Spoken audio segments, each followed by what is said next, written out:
3/4 of sadhana is self-inquiry. So as wonderful as puja and bhajan and, of course, service is, self-inquiry should be going along with that side by side. Who am I? Who am I? When you are home, you are dreaming of here. When you are here, you are dreaming of home. It is all a dream. You are handed an orange. That is your karma. How you peel it and eat it, that is your will. And the reward for your effort, that is His grace.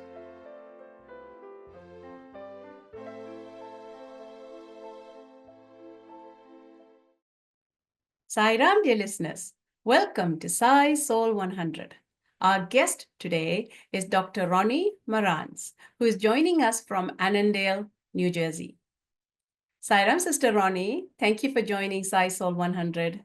Sairam, I'm so thrilled and delighted to be here. What a great pleasure. So I'm going to start from, I guess, what I'd call the beginning.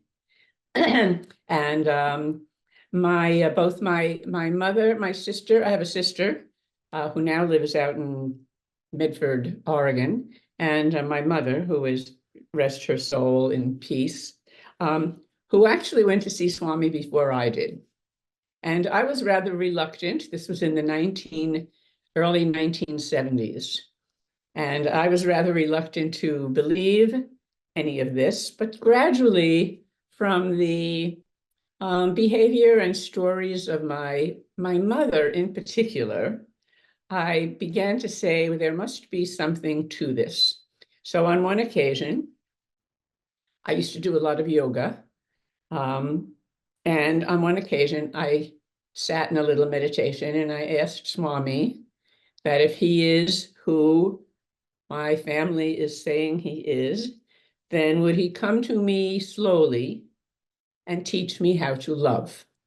Don't ask me where those thoughts, as we know, these thoughts come from a place that you can't even identify as yourself. And so within a few days, actually it was 1974 by then, I had a dream. My sister and mother had often told me that he could come in a dream and he could materialize things, and I found it all rather hard to believe at the time. But sure enough, on this occasion, he came to me in this dream, and I dreamt that I woke up and I knew that he was in the house. So I walked out of the room I was in to go into the common room, the living room, and he was sitting there, but his back was to me. And so I say all this because it was this sort of a gradual, he didn't just pop in. And so I kind of maneuvered around, and there was a chair opposite where he was sitting, and I sat down, and immediately my eyes were closed, and it wasn't through my own will, they just closed. And he communicated, I am going to take you to the origin of your fears. And this is all through my will. And at that time, I was a much younger, woman with 2 young children, and I was divorced at the time. And it was a little shaky. There was a lot of, things were insecure. But he showed me that my fears went much deeper than what I thought. So he said, I'm going to take you to the origin of your fears. And with that, he stood up. And so I stood up, and he drew me into him. We became one entity, and we began to travel in time and space. Now, I did not believe in reincarnation at the time.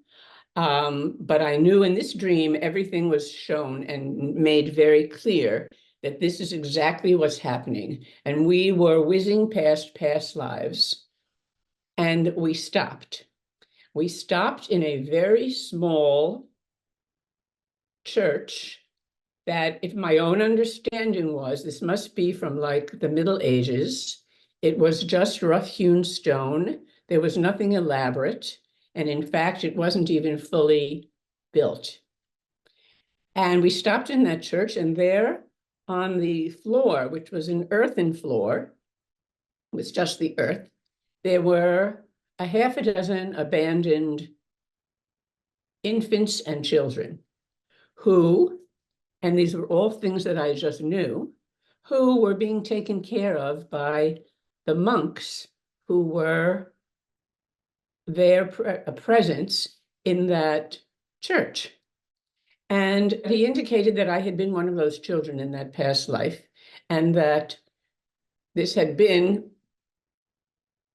Francis of Assisi who was rebuilding this church in the early days of St. Francis, and it was in the Umbrian Hills in Italy.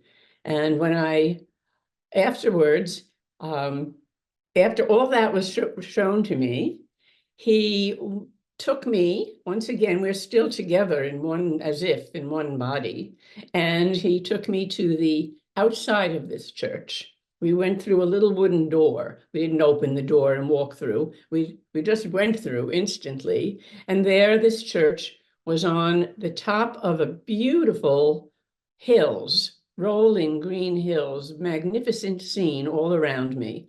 And with that, he said, I can't take you any further. You wouldn't understand. And he separated from me, and I woke up. Now, when I woke up, I knew that this had been a visit, not just an ordinary dream. I knew that this Satya Sai Baba was divine, because who else could do anything like this? And I knew that he would take me to the origin of my fears. And of course, I immediately told my mother and my sister about the dream, and they were having more experience with these kinds of things. They were quite thrilled. I'm happy to be talking about a dream because it's very important to recognize that Swami does come to us, not only in our dreams, but in our thoughts and through synchronicity and to trust that these experiences are real and that there's a message, there's a teaching in it. It's not just a gratuitous experience. So sure enough, at that time in my life, I had just finished, I'd gone back to school for teaching, and I had just finished my degree, bachelor's in elementary education.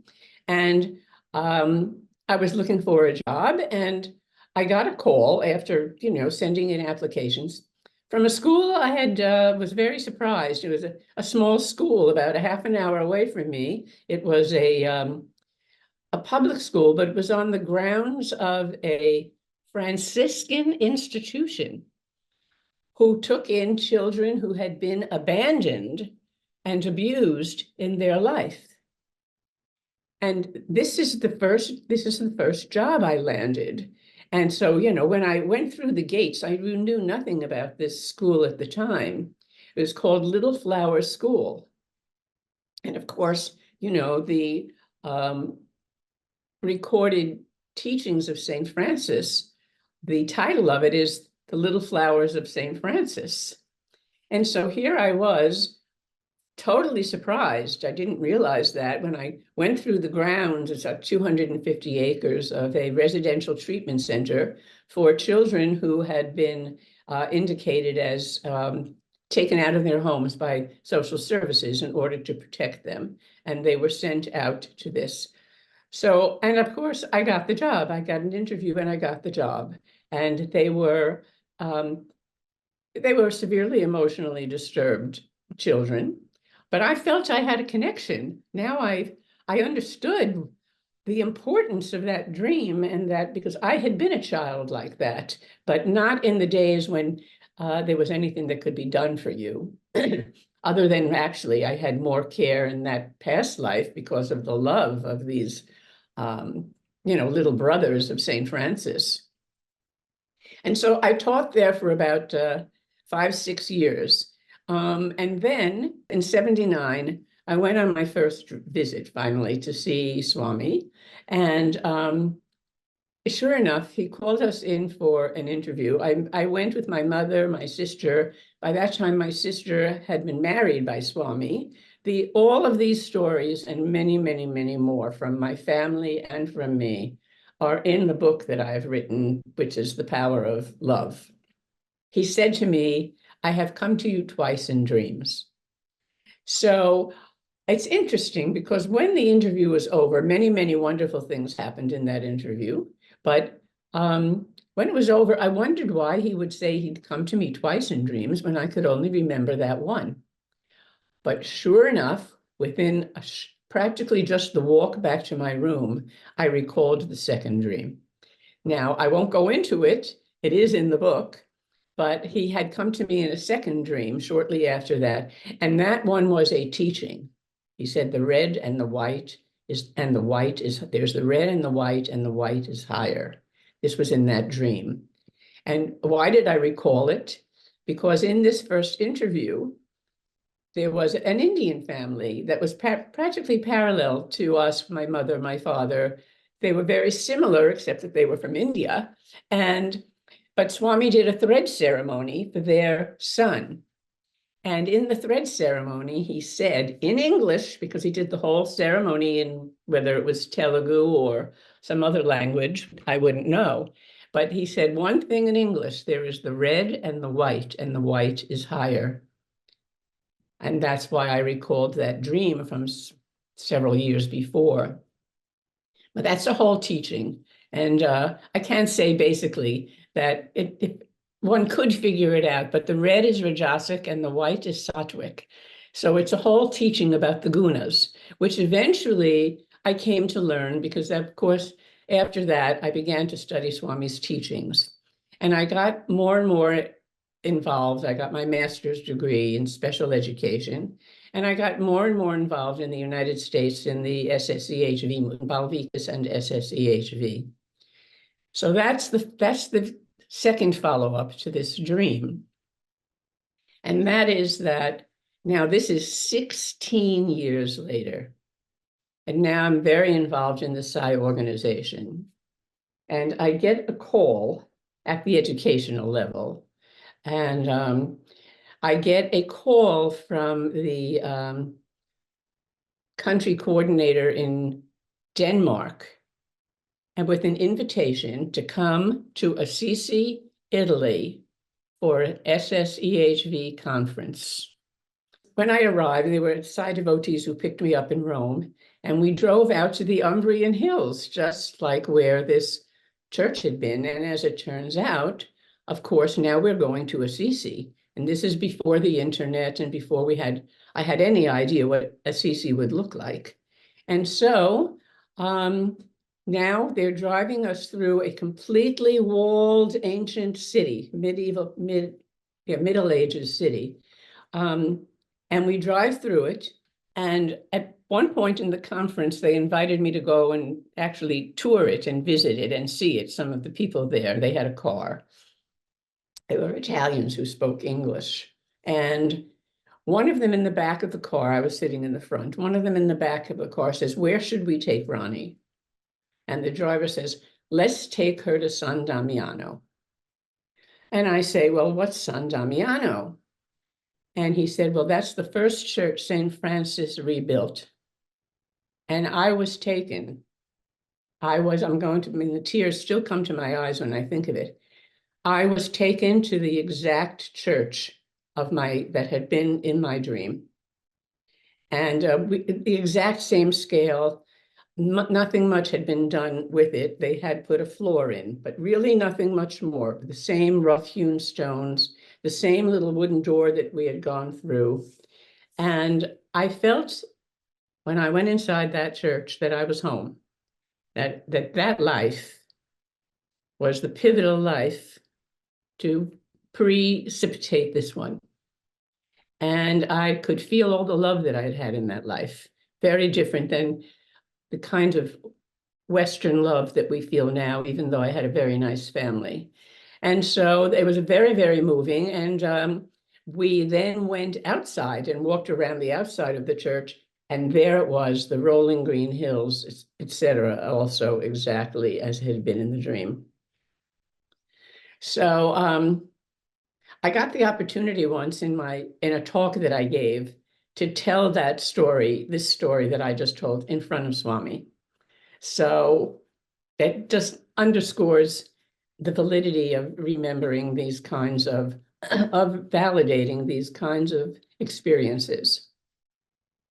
So I have another short story. I was in India and Swami had actually gone to Whitefield.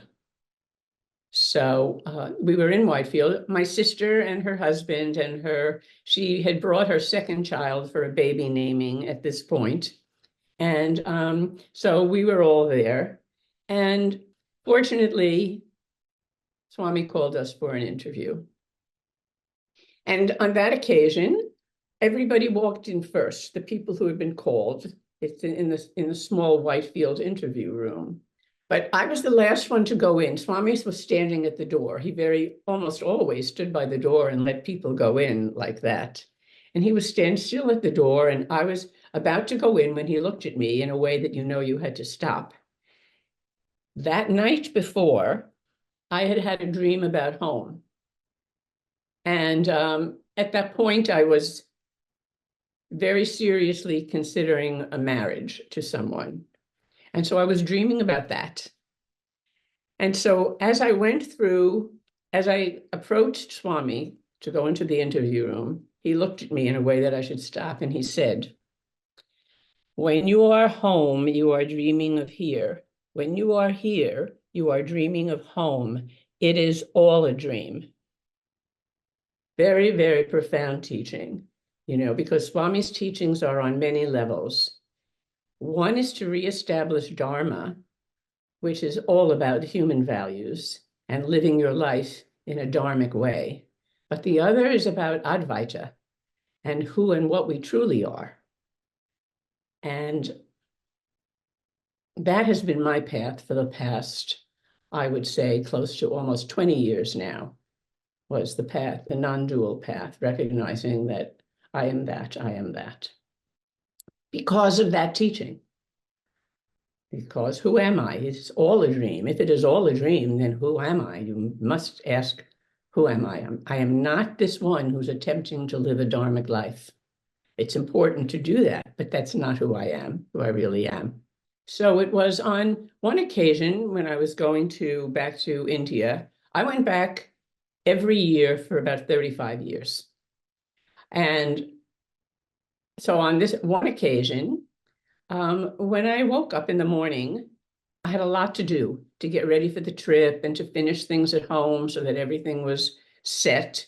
And I got a little overwhelmed. And so I just went back to sleep briefly. And when I went back to sleep briefly, I had a dream, which was nothing but an orange, the fruit. My whole consciousness was sort of in this fruit. And there was only one slice taken out of the fruit. And a voice came and said, "What do you want? Do you want a big piece or do you want a small piece?" And I woke up. Now, of course, I knew, of course, it's an orange. So, of course, I knew that this was a message, but I wasn't entirely sure what it meant. Yeah, I knew I'd have to think about that a little bit more. And so within 2 days, I left for India.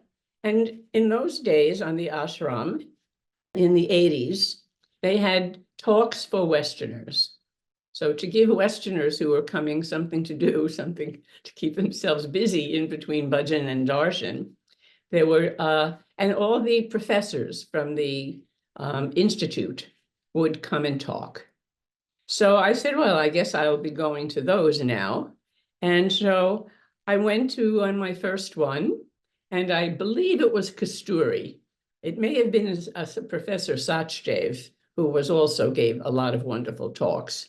But so he opened his talk by saying, now this is like 3 days after I'd had that dream. He opened his talk by saying, "You are handed an orange. That is your karma. How you peel it and eat it, that is your will. And the reward for your effort, that is his grace. Sairam, Sister Ronnie. I mean, I don't even know